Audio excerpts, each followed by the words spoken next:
gotta be against the law to look this damn good. Watch out now. Cause baby, I feel real good and I wish I would. Watch out now. It's gotta be against the law to look this damn good. Watch out now. Everybody watch out. Watch out now. I'm ready for a good time, and I came to groove. The whole band's here, and we came to move. Got a fresh haircut and 2 new shoes. We're here all night like we got nothing to lose. I'm coming out the jacket, cause we're turning up the heat. I wanna see you clapping when you get up out your seat. It's time to make it happen when we hit these streets. I'm coming in hot, and I can't be beat. Watch out now.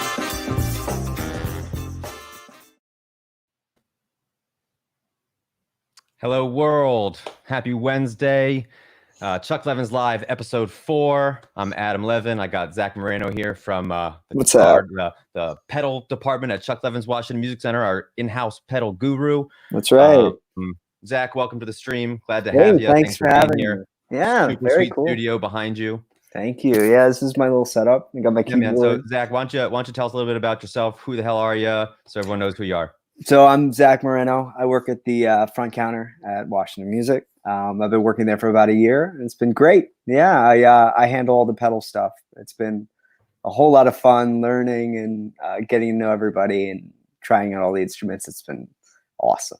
Yeah, for a 62-year-old company, Zach is still known as New Guy.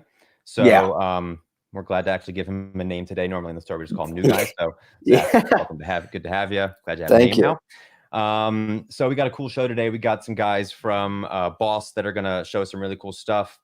Before we get into the Boss stuff, just a quick update on the store. It's been about, according to my hair and my facial hair and Zach's hair too, I think it's been 6 weeks now, maybe. Been shut down. But we do have shipping and logistics operations going on at the store. Our website is open. We got plenty of stuff in stock. We are ready to rock. If you want to make some music, we can make it happen. Yeah. We're going to help you do it. That's why we're here. That's right. Zach, we've been shut down this long. I know you got gear behind you. You have to make some music. What's been the tool that you've had to use this time? Like, what's been your go-to piece right now? My go-to piece has been my Mustang.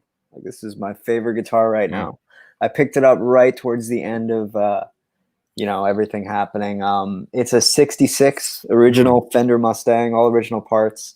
It's been great. I mean, I've been playing it pretty much every day, all day. What day is it? I don't know. But yeah, I've just been playing it. It's been great, man. I mean, it's awesome. It's a whole bunch of fun. Yeah. I mean, there's only one consistent problem. I can't play all the time, every day. I like an amp. I like loud sounds. So what can I do to compensate for something like that? I guess that takes us right into it. We don't need to beat around the bush anymore. Let's get straight to this thing. We got a great show. We got Jeff Slingluff from Boss here. He is an absolute animal in the world of just designing products for guitars. Yeah. He's had a long storied history. While we're all cut, before we bring him in, we actually have some cool giveaways we want to do today. So for those of you watching, we're going to give away a Boss accessory pack, a guitar accessory pack. It's going to have some guitar polish, a cleaning cloth, a string winder, guitar cable, picks, a strap, some other cool things. So if you want to enter to win, drop a guitar emoji in the comments wherever you're watching. That's on Facebook or YouTube. And we will pick a winner at the end of the stream. So keep those guitar emojis coming. We also want this to be interactive. So if any of you got any questions for Jeff or anything else about the product or the store, feel free to drop them in the comments and we'll bring them in and we'll answer those questions as best we can. But I think without any further ado, well, first, let me just say hey to some of the guys that are joining us. Christopher, Brian, good to see you. Brian from Front Counter, Miss Man, Chris, Randy, good to see you guys. Thanks for being here. All right, so without further ado, let's bring Jeff in and let's dive into the world of Boss products. Cool. Hey, Jeff. Hi, guys. How y'all doing? Great. Thank you for having me on. Being here. Oh, thanks. Right. I mean, you guys are talking about the things I love, which is guitar, being loud, or in this case, how you not be loud, right? I mean, we're all running the same problem, right? Zach trying to get loud in his place, right?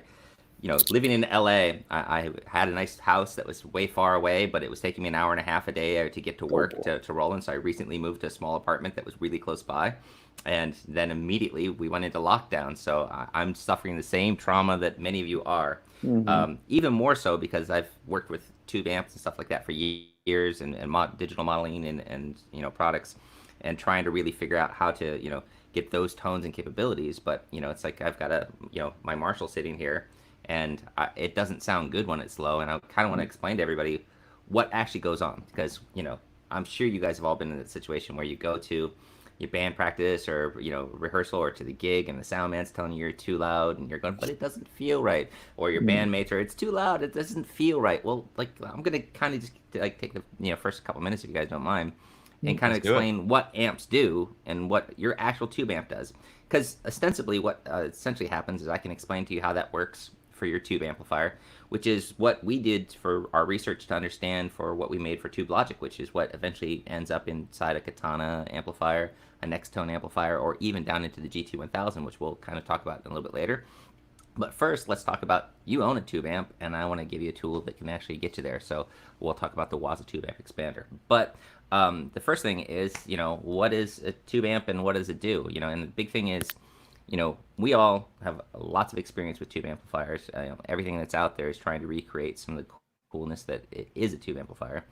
Even back to the early days of Boss, the original OD1 distortion pedal, it had asymmetric clipping in it, and it had a patent on it, so that it could try and do asymmetric clipping like a 12AX7 does. And it had the patent up to like 10 years ago. So every pedal that came after that was doing even order harmonics, or odd order harmonics, it was doing even order harmonics.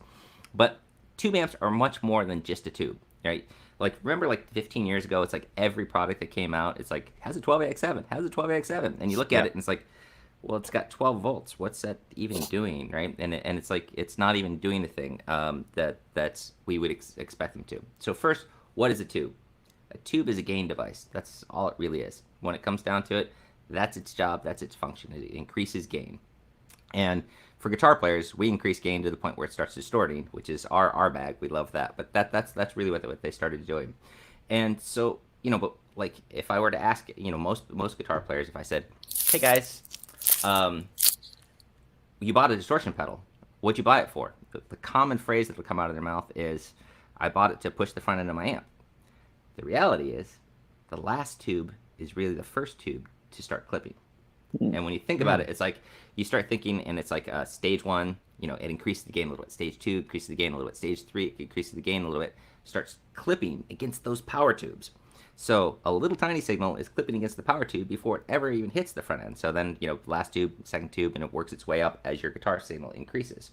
So when we turn down our amplifiers, when we grab that master volume, which comes right between the preamp section and the power amp section, that power tube can't get hit.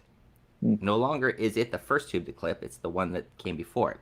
And depending on the amplifier, that'll be the phase inverter, or the tube in front of it, because some people, the master volume, it goes back or forth in front of them.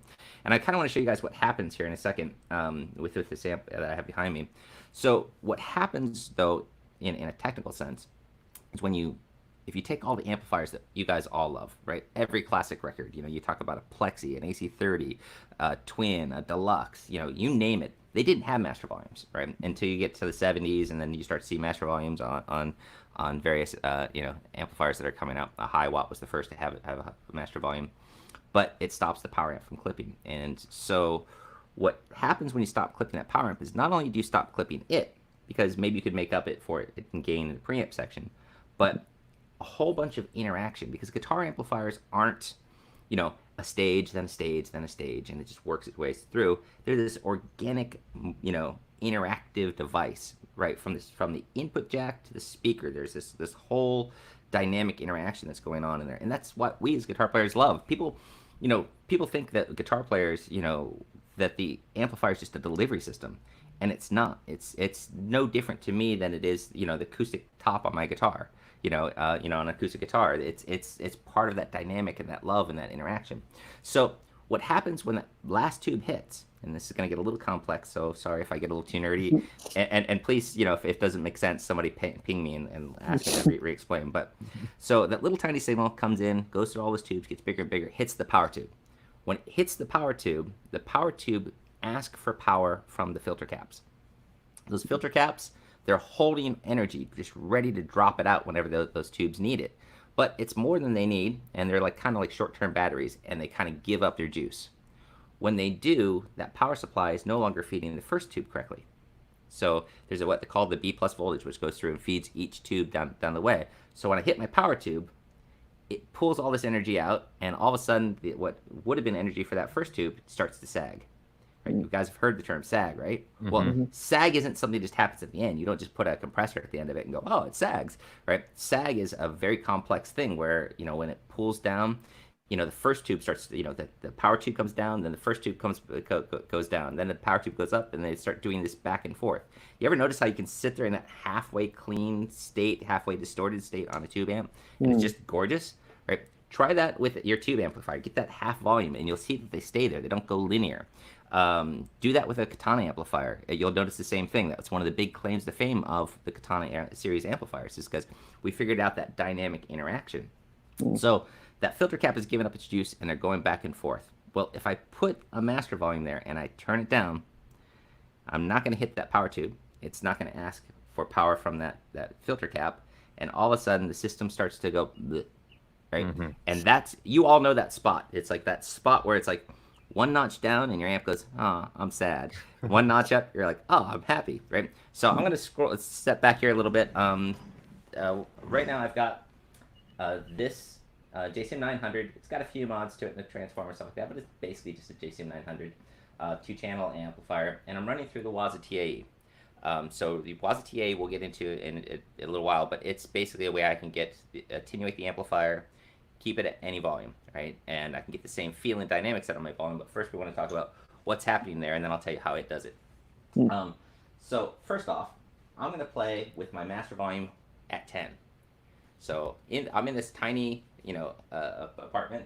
Trust me, I'm not at 10 in this room, right? My guitar is probably louder acoustically than what's coming out of the speakers, and I could turn it off entirely, but you guys have a direct out coming out of it. So at 10, I'm just,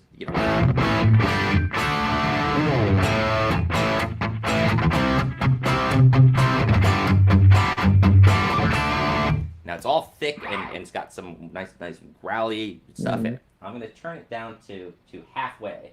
Now most of us get to the gig, most of us get to rehearsal. Nobody would ever let us run a 100-watt Marshall at halfway. No.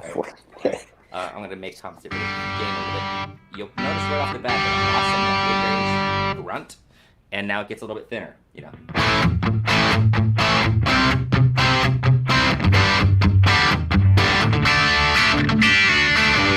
Got a little bit fuzzier, right? It got a little bit brighter, a little fuzzier.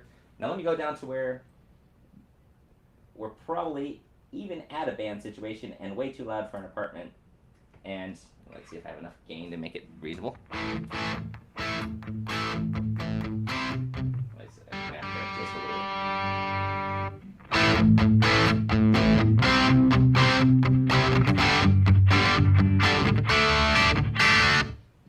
So what you're probably noticing, I hope, if I've set this thing up correctly, that when the master volume got low, it just started getting kind of fuzzy and thin, and what you can't hear is like my interaction with the amplifier just starts to go away. It's just gone, right? So, and what people don't realize is like an amp like this, the clean channel on it we call clean, but really that's a plexi, right? So if I switch this thing, over to the other channel, which I did by using the tube amp expander, but I could have done from the front button on the amp. So now I'm on my clean channel, and again, I've got my master volume at max. I've got my gain knob at max. So this is just like your classic, making sure that nothing else is on, your classic like AC/DC tone.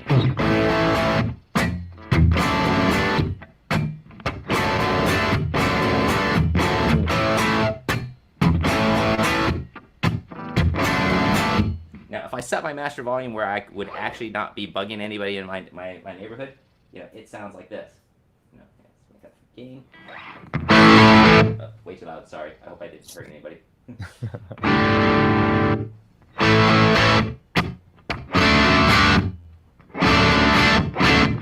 I mean, and if I set my gain low, again, this thing just starts becoming. But if I want that classic tone, it's all power amp distortion. And here you go. Let's put it back up there.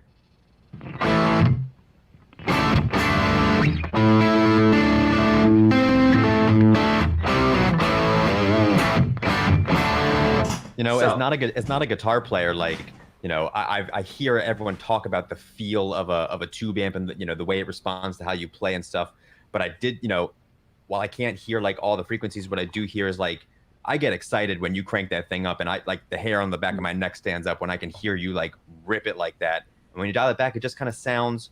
You hear the distortion, but it just sounds fine. Like it's there, but it's not like I don't get the energy. Like it just sounds like a tone. It doesn't sound like that real push, Oh, yeah. you know? It doesn't cut through. And the interesting thing is like you, as you just said, you're not a guitar player. You're hearing the sonic output of that, right? Me as the guitar player, I not only hear the sonic out of it, but I feel the like I want to dig in more. I want to cut through more. I do more aggressive playing. I start to like envelop the experience a lot more once it starts to get up. Not because it's loud. Everybody thought that guitar players like it loud. Well, I do like it loud. That's a whole other story.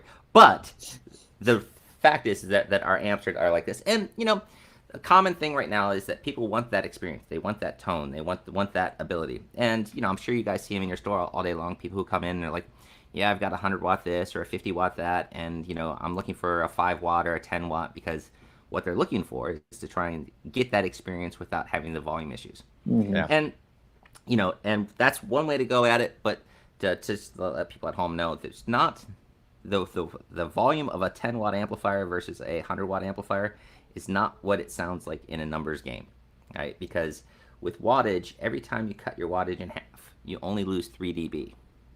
So 3 dB is a tiny amount. So when I go from a 50-watt amp to a 100-watt amp, you know, it's only a 3 dB difference in change.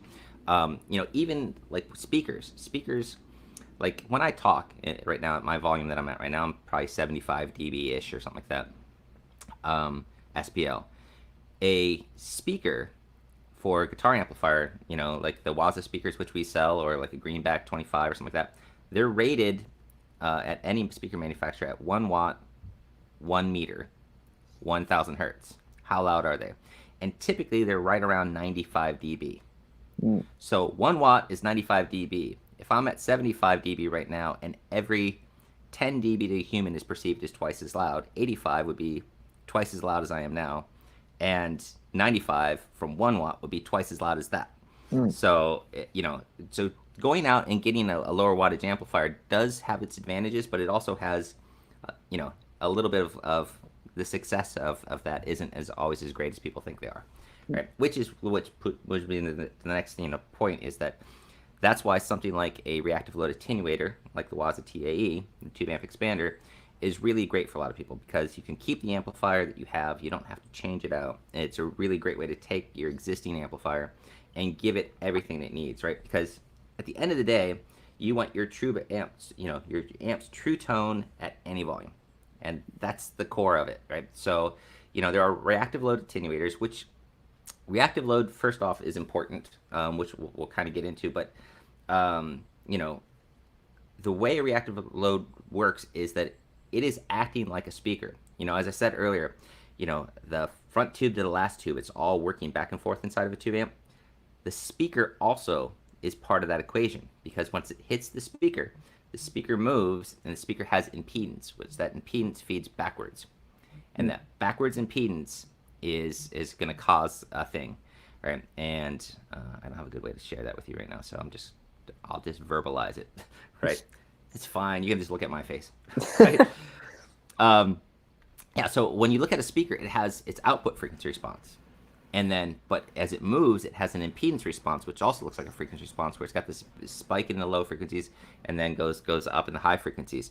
And you actually adjust it every time you touch the presence knob on your amp, right? Because the speaker moves and it comes back in, and it has this little feedback loop between the actual amplifier.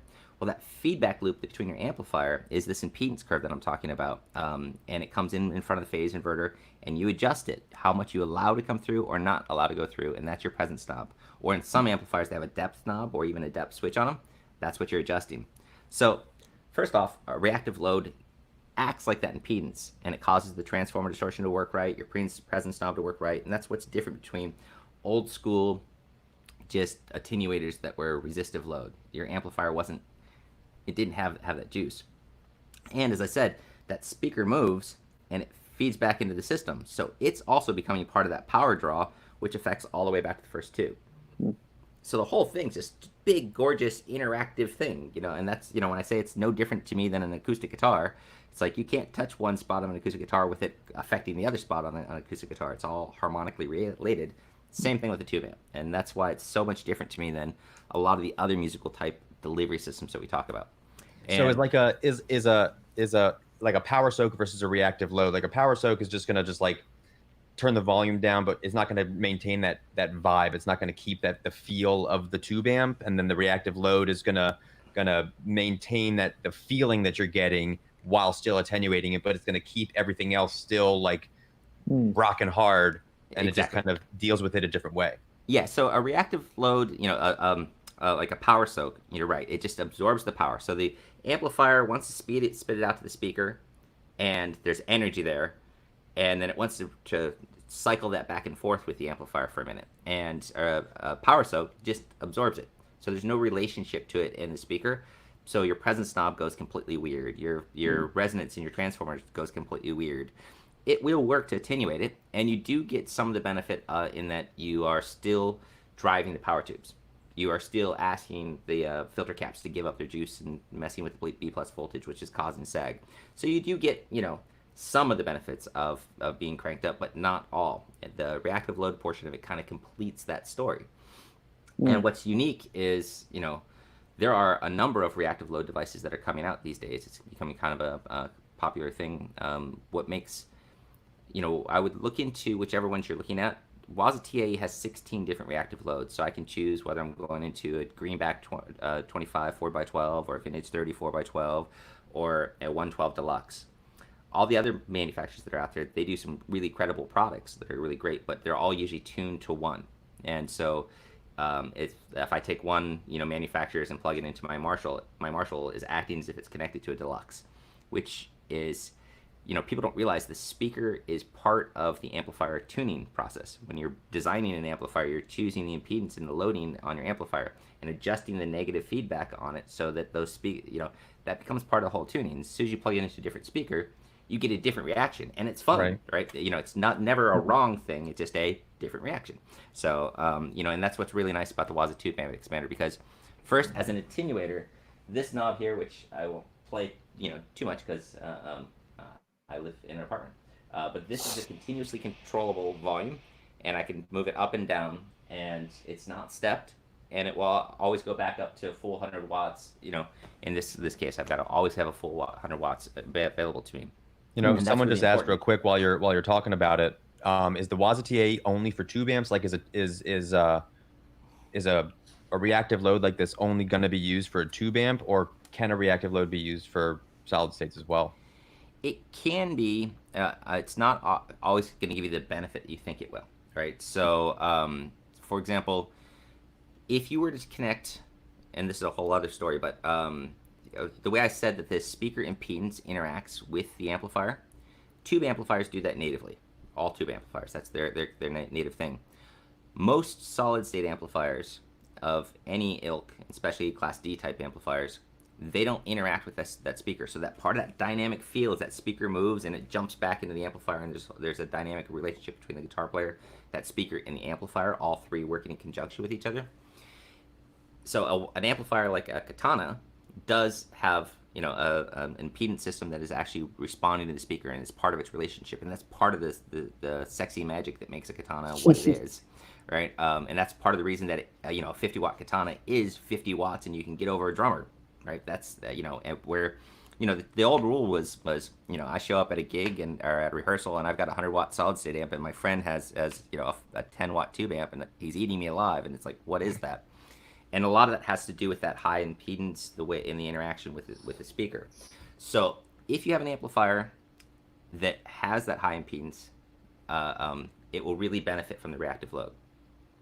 If you don't, you could still get a Waza TAE and it will still work fine, right? And it will actually give you one other benefit, and that is, so as I said, there's a lot of people that are coming out with reactive loads devices. The Waza TAE has an actual 100-watt power amplifier, and it's similar to the one that we use in Katana and but at a higher level.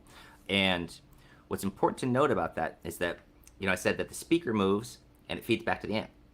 Well, if I plug into a reactive load device, suck its energy out, and I'm reacting with the power amp, that's great. But what happened to that reaction with the speaker?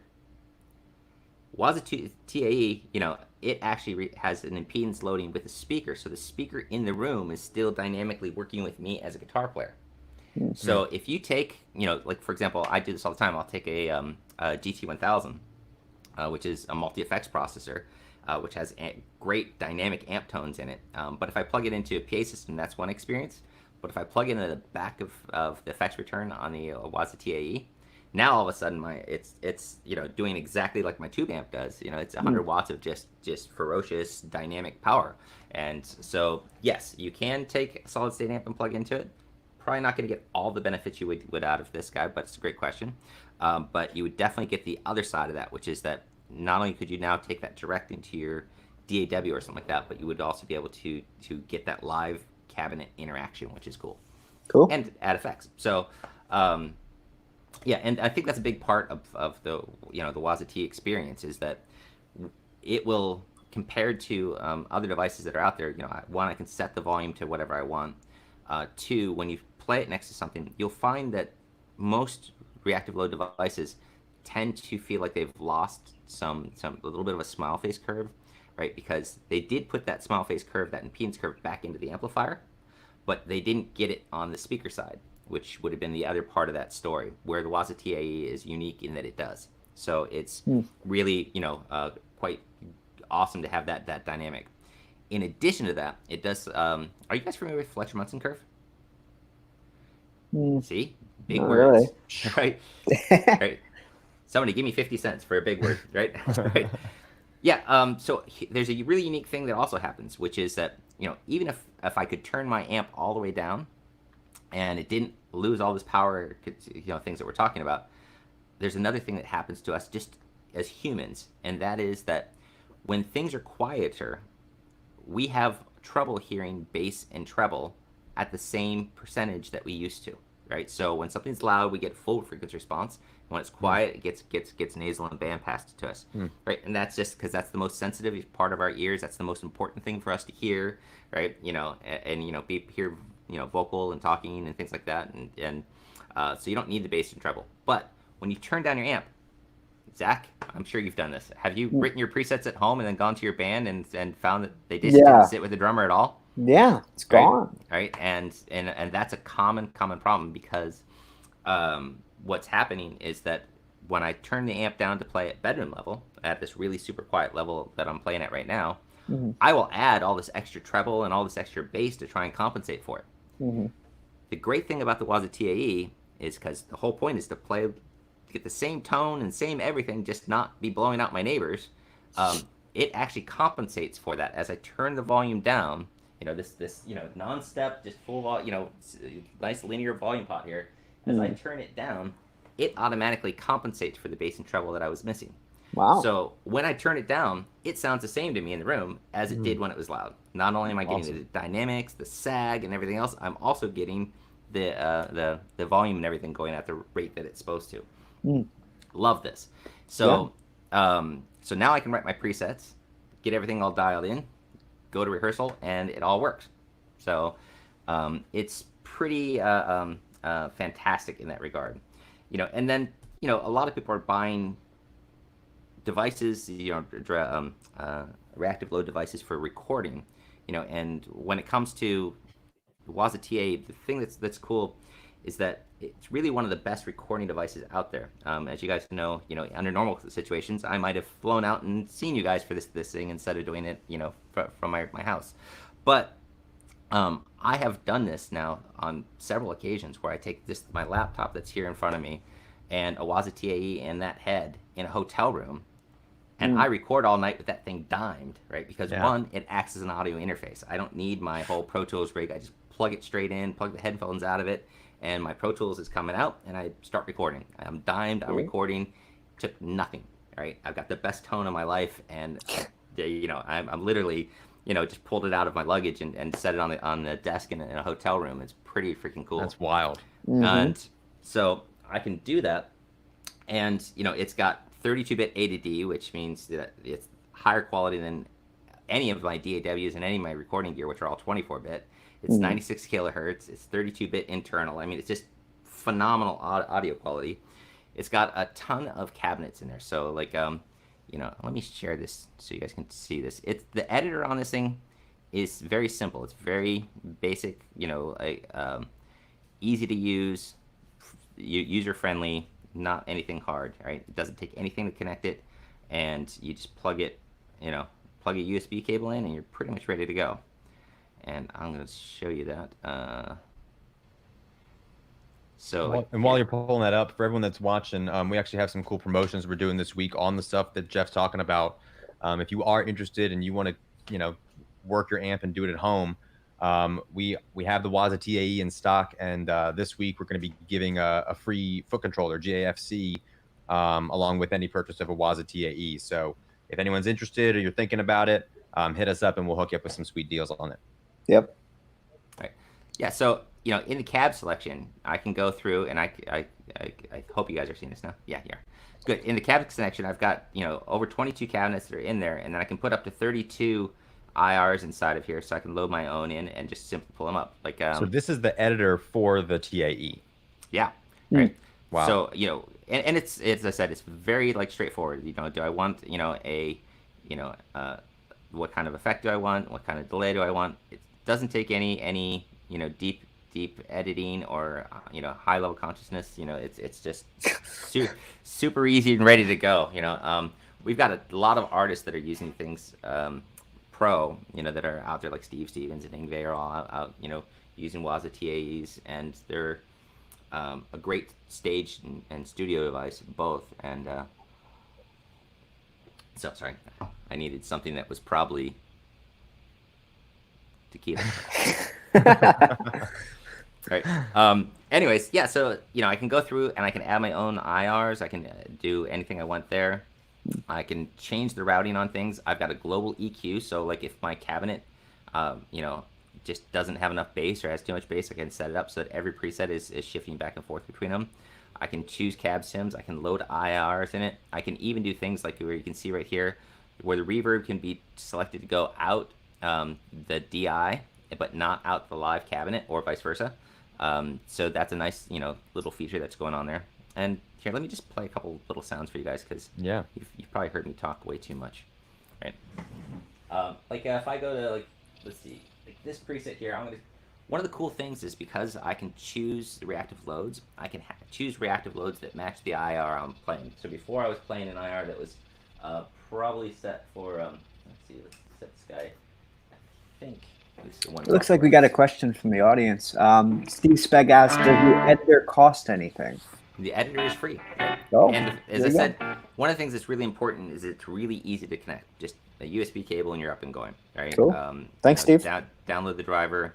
There's some of the editors I've played with. They can look pretty, but they will take you hours to get figured out how to get them to work. Right? It's one of the deepest editors I've seen, and it's on a power soak on a reactive load on steroids. Like, this thing is crazy.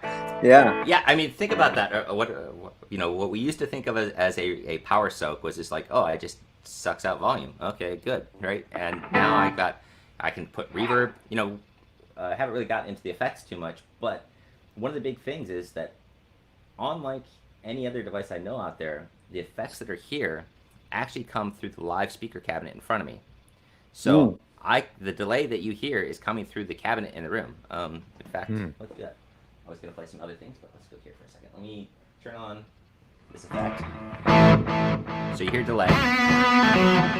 And right now you're hearing it through the DI, which I've got an IR loaded on it, which I know it's a 412. I just don't know which one. I think it's a greenback, but I'm not I don't How remember. loud is it in your room when you play that? Like, is there how loud is your cab right now? Already? So I've turned off the direct, so you're just going to hear it 3 feet, 5 feet away from them. It sounds like a toy, and in the recording, it sounds like your building Yeah. would hate you. Yeah. And it feels that way, right? I mean, that's the thing. It's like earlier I was playing with a good set of V-Moda headphones, and I'm sitting there playing. It's just like I'm like, oh crap, am I that loud? Right? And I pulled them off real fast. It's like, oh, go good. I forgot for a second, but I've got a 57 in front of it, which obviously just to have it even there, it's like I've got like my mic pre-dimed to get anything out of it. But so now you're hearing the live speaker cabinet. You are hearing it, right? Mm-hmm.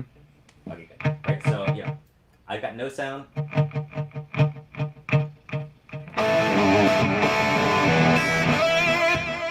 That's live through the speaker cabinet. So what device in the world can add an effects loop to my amplifier and add post effects that are post power amp and not getting distorted?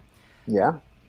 Nothing. Right? Nothing. I mean, I know so many people have taken great amplifiers, old plexis and things like that, and and they spend several $100, have somebody put an effects loop in them, and the effects loop screws up the tone of the amp in the first place usually, and 3 years later they're spending money to have somebody rip it out to get back to the original core sound because it just didn't work for them, right? I can take this amp, it does have an effects loop, but like for example, let me hit the effects loop button. Actually, let me change that to this. So I'm now going to turn off the effects that are internal because it's got reverb, it's got delays, it's got compression built into it, which can be used for my recording, can be used, like Ingve's really excited about it because he can put studio quality effects post amplifier to the PA system, right? And he can also hear them through his live cabinet. But I've got a delay and a modulation pedal in the effect loop. So, and of course I stuck something really extreme in there so you'd know that it was there.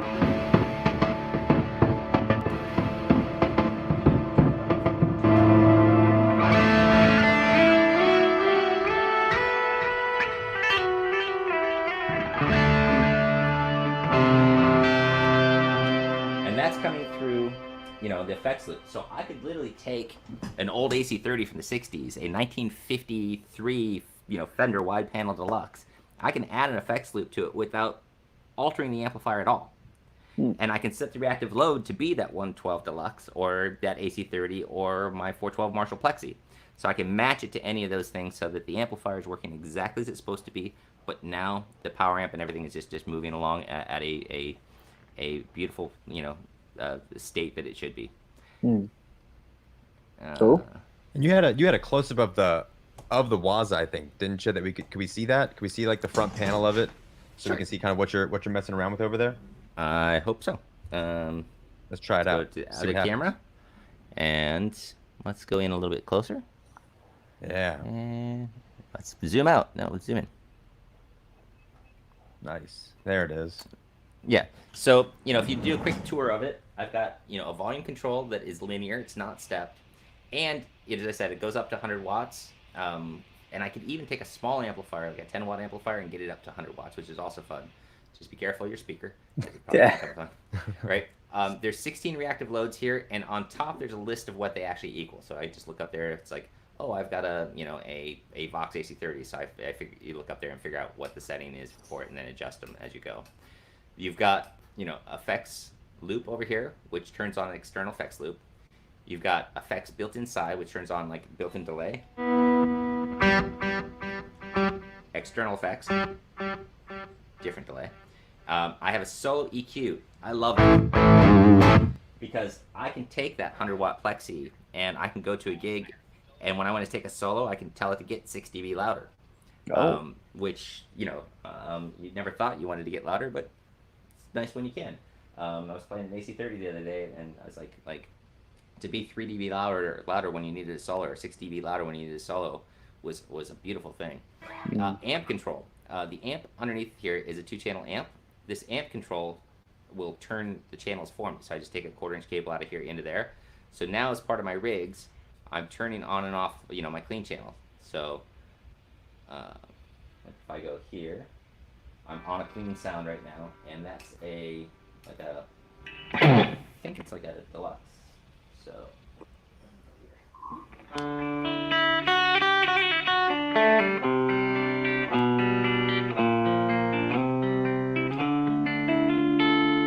if I go to here, let's make this like an AC30. Let's go a little Beatlesy on you guys, which, you know, AC30s have a really wide open thing, so that's like this. You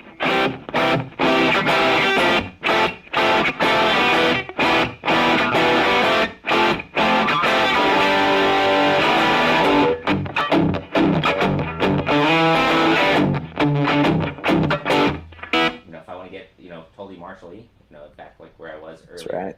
Let's see, let's high, mid, and high. Like, you know, and actually, let's go AC30 again. You know, let's change that there.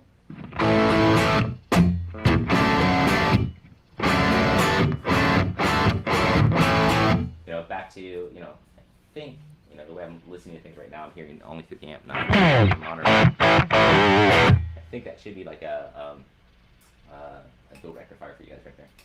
It should be more like that.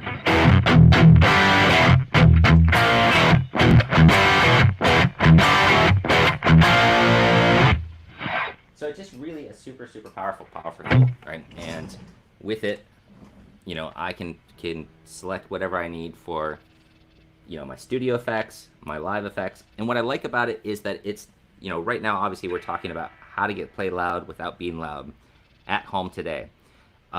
This thing isn't just a device for getting into your recording studio, which it's probably the best to get into your DAW because it actually will act as an audio interface, or via MIDI, via the editor, you can actually put it into DAW mode, so your DAW could control things like your delay times and things like that for you, which is extremely cool. But it's, you know, got all the effects and everything you need for live, for bedroom, and I can incorporate it into any live touring rig, you know, that I'm using as well.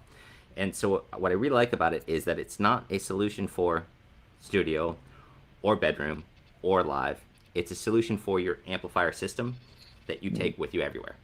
And it's, you know, and it's also rack mountable too, which is also a cool thing. Oh, that's cool. So Right. all those amp tones we just heard, I mean, it sounded like you had like 20 amps in your room. There's all coming through the Marshall, and then so you're still getting that amp feel, but then you were just able to make it sound like whatever the hell you wanted to. Yes, because I changed two things each time I did that. Number one, I changed the speaker cabinet you were hearing, so the IR or internal cabinet and microphone selection, which changes the frequency response. But then I changed the reactive load, which changes the dynamic response, transformer performance, and stuff like that, which made the amplifier, even though it's a 100-watt Marshall, it made it start to lean into actually being a deluxe. You know, Not only did it sound like it, but it felt like it too, because of what you're changing on the inside of the thing. You're actually getting basically the feeling of an AC30, even though you're using a Marshall. Absolutely. That's crazy. Wild. That is wild. Wow. Yeah, that's the whole trick to it, is that those different reactive loads, especially under your hand, the fact that you guys hear it through, you know, a data compressed stream and stuff like that is freaking amazing. To me, when I'm sitting here playing it with headphones on, it's such a world of difference. It's just like I'll dig in different, I'll move my hand different just by the nature of what you would do. And it's like if I was playing an actual deluxe, I would do that. And Right? is the Waza like actually like on the inside? Is it actually like, are there different signal paths, or is it like is it doing what I've seen like Roland and Boss do before, where it kind of like models the signal pathway differently? Like how is it actually responding differently when you play? How is it giving you that feel? So if you look at the device, the first three knobs that you see on the left-hand side where it says reactive load, those are all 100% analog, and there's, you know, a bunch of inductors and stuff inside of that that are interacting with my tube amplifier. Cool. That changes the tone and feel right on its own.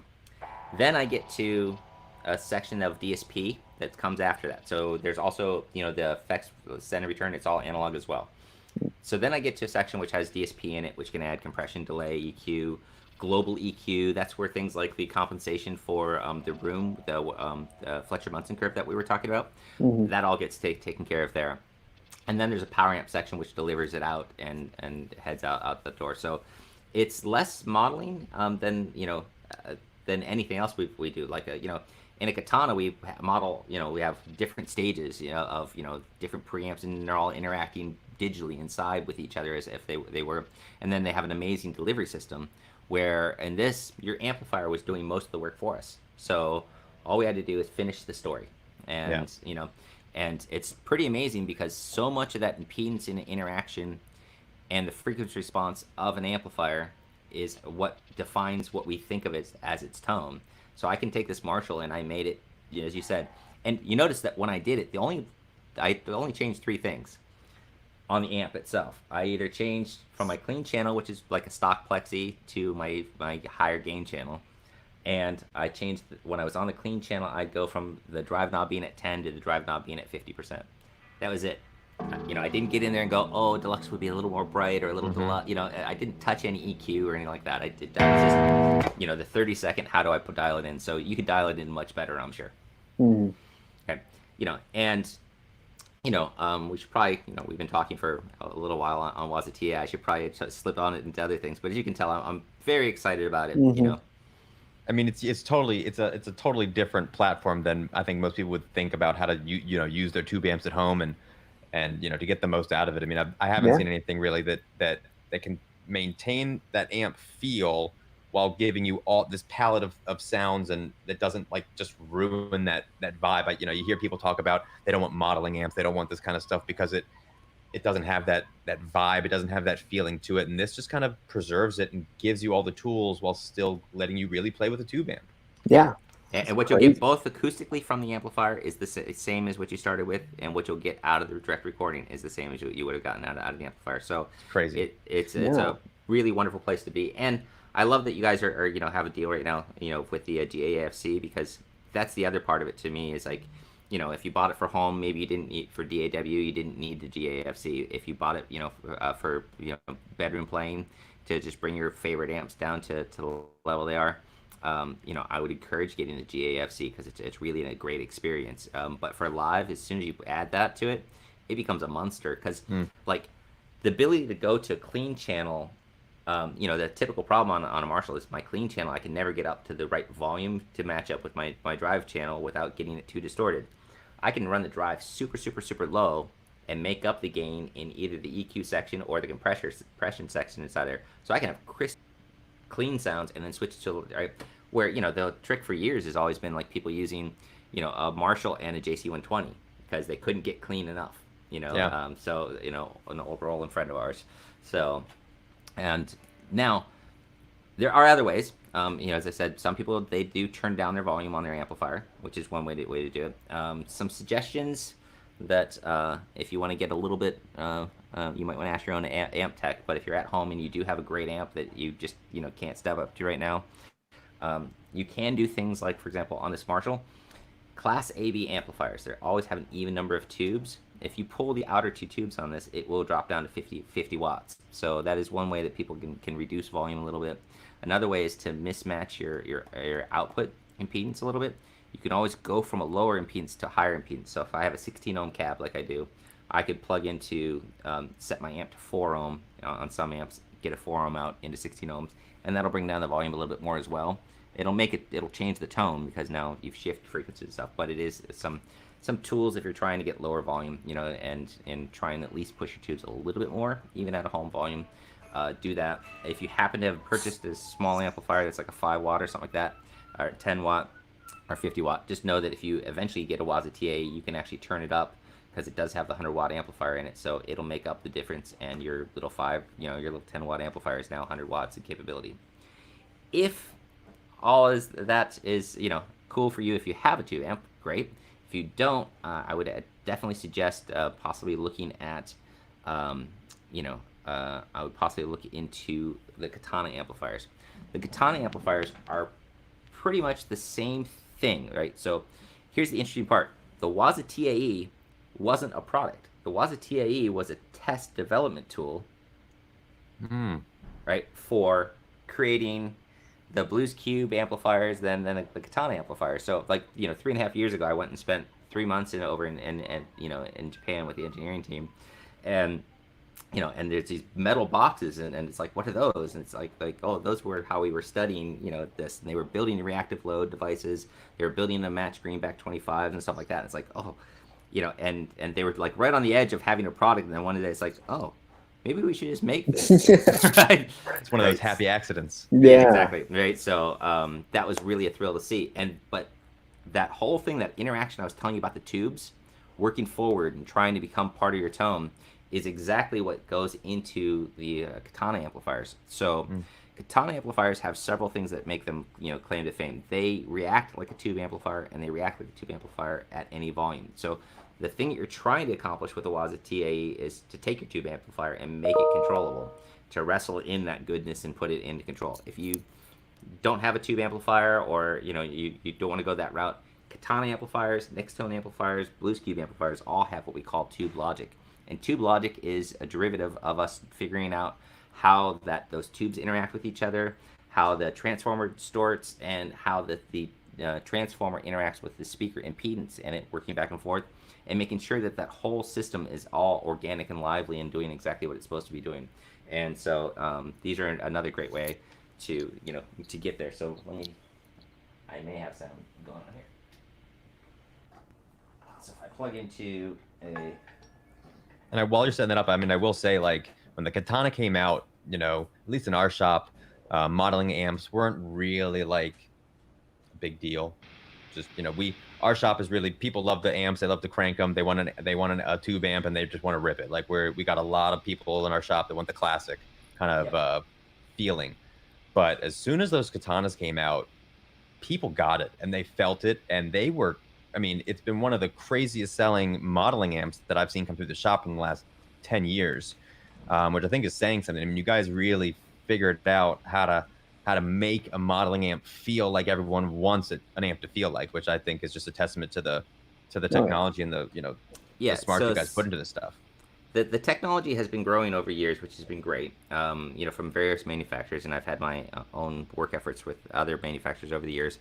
And, but a lot of the thing that you get into is, like, even if they did the DSP pretty decently, or were getting better and better over time as chips were getting more powerful and stuff, a lot of them really haven't figured out that the delivery system, the box that it comes out, the speaker that it comes out of, the power amp inside of it, like you'll see a lot of different amplifiers, especially, just across the amplifiers. A lot of people are switching to Class D amplifiers. Class D amplifiers have a lot of trouble. They're cheap, they can be really high wattage, but they're not really good at, working high current and, interacting with the speaker at all. And so, the amplifier that's in here is, it's a Class AB system, but it's a Class AB using, an IC-based system that's going on inside of there. And, and it's running at a different impedance, and it works with the speaker. And that's why, the 50-watt Katana just is, a 50-watt experience. It's got the dynamics and cut through and stuff like that. It was really amazing for me, like 3 years ago, or, 3.5 years ago, when I was in Nashville for Summer NAMM. There's on Broadway in Nashville, there's 40 clubs or something like that, and every one of them had pretty much some variation of a Fender amplifier inside of it. And last year when we went there, walking around, it's 5% of them have all switched over to Katanas, and and these are people would come up to me at the show and they're like, "You're saving my life." I play 180 gigs a year. I play 2 to 3 gigs a day sometimes, and I one guy, I heard this multiple times, that they're like, I have to have tubes in my amps changed every month because I'm playing so much, right? Wow. So they're and that's one of the big problems that people don't realize, is that tube amp manufacturers, we love tubes. I adore them, right? And I love classic tubes, but it's if I bought an amplifier when I was a teenager, the tubes in it were 20 years old and I didn't change it. It was fine, no problem, right? Those two tubes are 30, 40 years old and nobody cared, right? It just sounded awesome. Nowadays, when manufacturers are making tube amplifiers, we heard from one manufacturer that they're throwing out 80% of the power tubes that they're getting in because they're not even acceptable. And they've had to lower the plate voltage on all their amplifiers to not burn out the tubes. They're trying to get 1 year out of the tube. That's it, right? And so it's like, as much as we love them, they're just starting to become a little bit difficult to get the ones we actually like. Just because it's made of glass doesn't mean it sounds good. Right. and so I'm thrilled to have this technology come up, and I think I'm plugged into. Do you guys hear that? Yeah. So if it's what I think it is, the way I'm monitoring, I can't actually hear anything. right? So with the Waza I could, but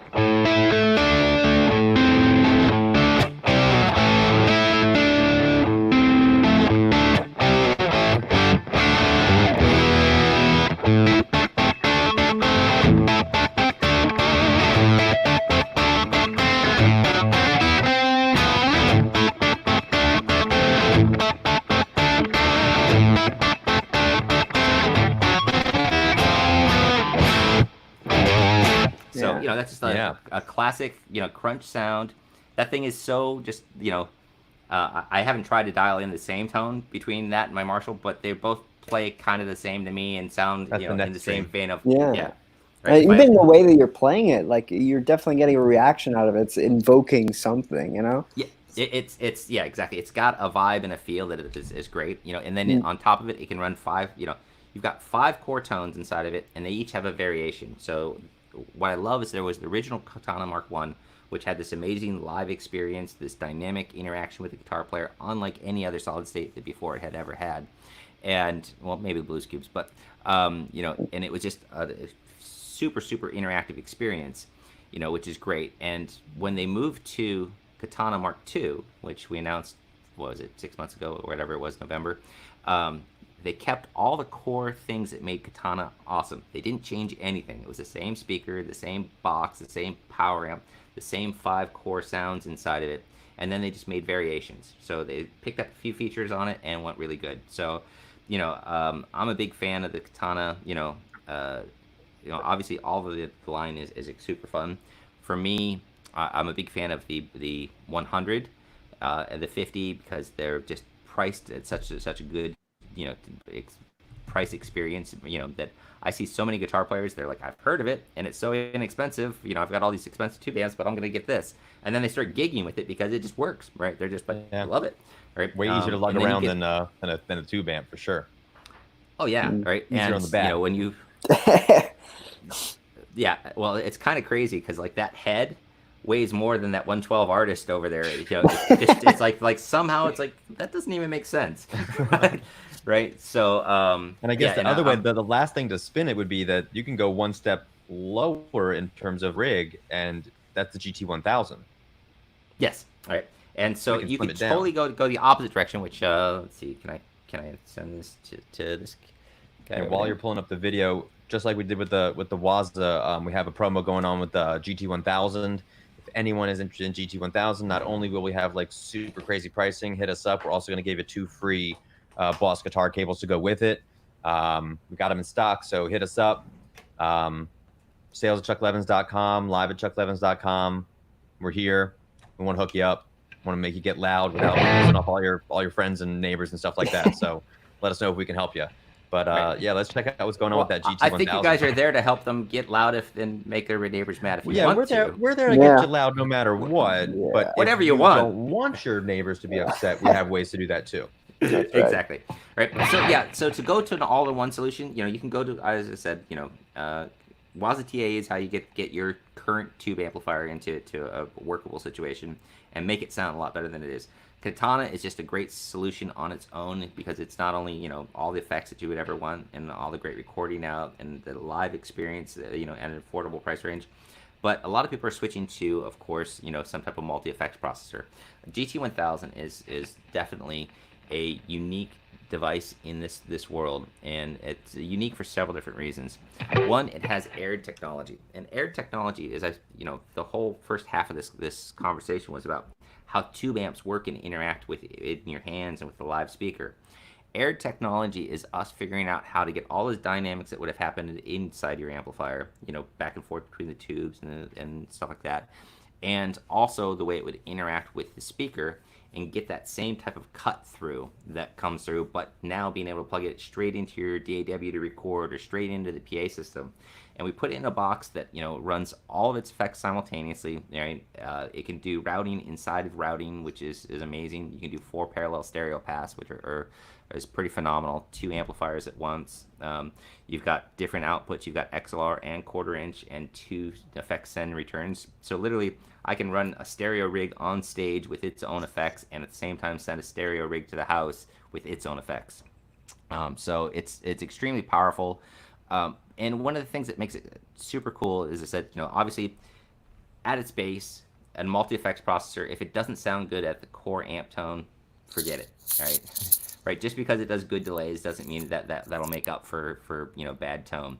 And it's got this amazing tone and ability to cut through. And it works well in any situation because Air technology allows us to select our choice of outputs and be tuned for that.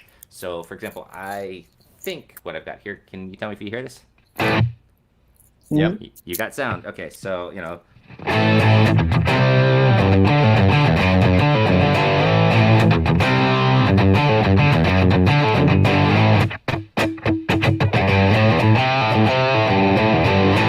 so just like a great core sound, and you can just like even just hitting a chord. It's like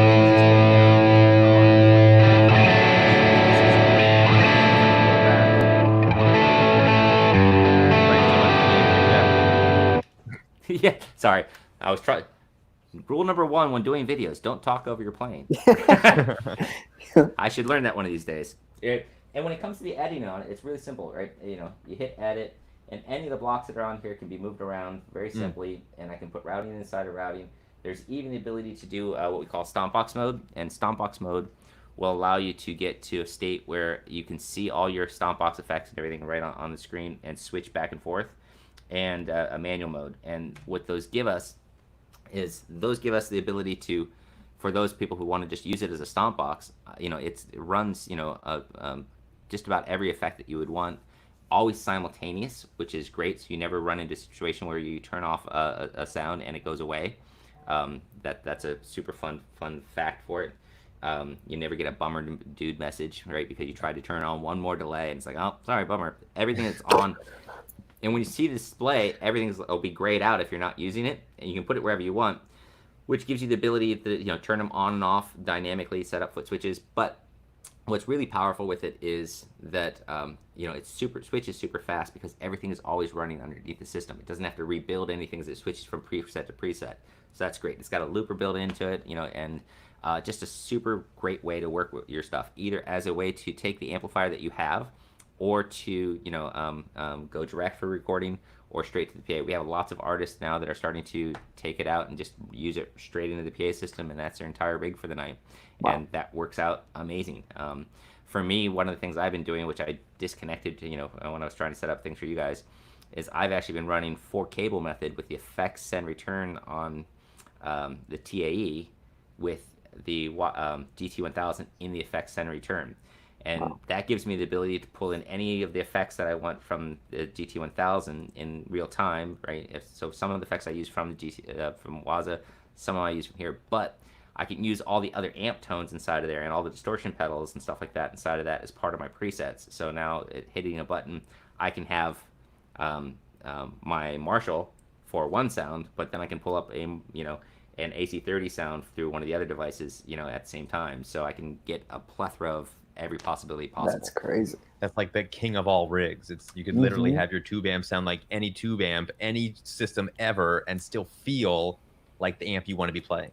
Yeah, and at the same time, I can have it going through my live rig, right? So I can hear that sound, but I can also output it, through now multiple outputs through to my DAW or to the PA system. So I've been conceiving of, one of the things is we're very nerdy. So, when we sit around at work, we talk about these things. It's like, I can't tell you, like the past 3 weeks being stuck at home, I've got 3 pedal boards, and I think I've rewired all of them 3 times each. Right? It's because like, wait, I could put this here, right? And it's like, being stuck at home. What are you gonna do? So yeah, and that's one of the things we're seeing a lot of people doing right now is they're figuring out their rigs and figuring out what they're gonna play when the skies go clear, and yeah. It's a great time to do it. Figure out your rig and stuff like that, and any one of these solutions is just great for that. Depending what your need is. As I said, GT-1000, you could think of it as a direct device or a multi-effects processor, but you could also think of it as a way to integrate into your current amp system, like I was doing with my amplifier, or just as a great way to get in recording. And one of the things that's really interesting is, I've worked on products for other manufacturers and other modelers. I've worked with just about every modeler that's out there, and I've got tracks and recording stuff that of have been done by many different products, and some of the stuff internal and stuff like that. And I'm pulling up some of these rough tracks of things I've been recording because I've been doing a lot of remixing because I'm bored, and I've got time, and they're not cutting through. Like all these old, it's things that I did a couple years back. I'm like, that's just not cutting through.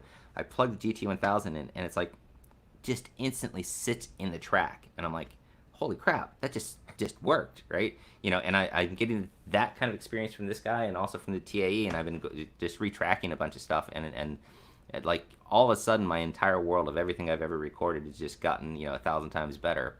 So. It's a pretty awesome time to be able to like make music and classic tone, but in ways that we can use them and preserve it. And I think that you've kind of shown us a bunch of ways that we can. Everyone's got time right now. They're probably sitting around. I know Zach, you got a couple tube amps at home, trying to dial in and do stuff like that to really get everything you want out of that amp experience, and really figure out your rig and how you want to work it and how you want to make it work for the current situation, which is. You could be streaming like you're doing it right now. Like you could be an artist performing right now, live streaming, Facebook Live, YouTube Live, Twitch, whatever. But you're not gonna still like get it to sound the right way. And that's a big thing. We've talked the last 3 streams. We've all been talking about different ways of streaming. We talked about vocal streaming. We talked about DJ streaming. Guitar one we kind of glossed over in earlier streams, but the comment we kind of made was that a guitar by itself doesn't sound like an electric guitar by itself doesn't sound like an electric guitar. You need that amp. You need the reaction. You need the rest of the sound. And a lot of people are kind of stuck in how to do that in a streaming environment. They don't get how to get it into the computer. They don't get how to, how they can really rip it without some of these tools. So I think that we've kind of, lit some people up and shown them how to make the most of the situation. It doesn't seem like we're going to be, going out anytime soon. Maybe, hopefully sooner than we all think, but doesn't seem like right now. So, to invest and think about how you can really take the gear you have and optimize it and make the most out of it. Now's the time. And I think that we've, both these things seem like killer ways to really, crank it and not piss everyone off and still, delivers this audio to a stream, which is the harder part. For sure. Yeah. And one of the things that on all 3 of these is that they all work as an audio interface, so you can connect a USB cable. So it's not like you have to get, if you're just new at this, you can sit down with, like, say you have an Apple computer that's got like GarageBand on it, like a pair of headphones, GarageBand, and a Katana. I'm up and running. Or a Waza TAE. I've just taken my 40-year-old Plexi and I just plugged it into my laptop and I'm recording right in a heartbeat.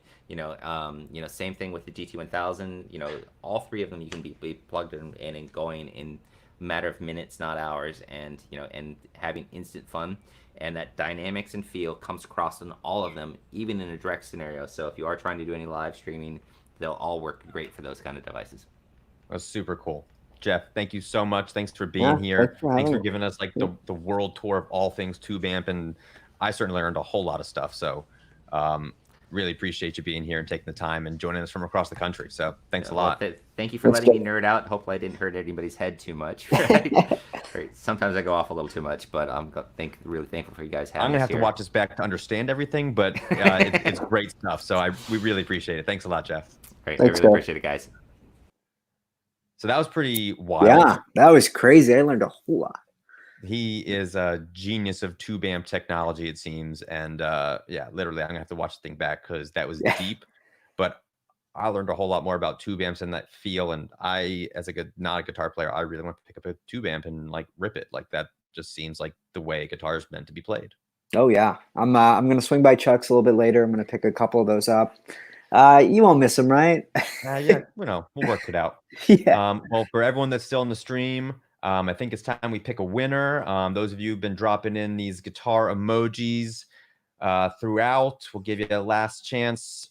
Drop it in if you want to enter to win a guitar Boss accessory pack, guitar accessory pack. It's going to come with a bunch of little bits and doodads, a strap, a cable, polish, this, that, and the other thing. So let's see. Drum roll, please. Someone show me a winner.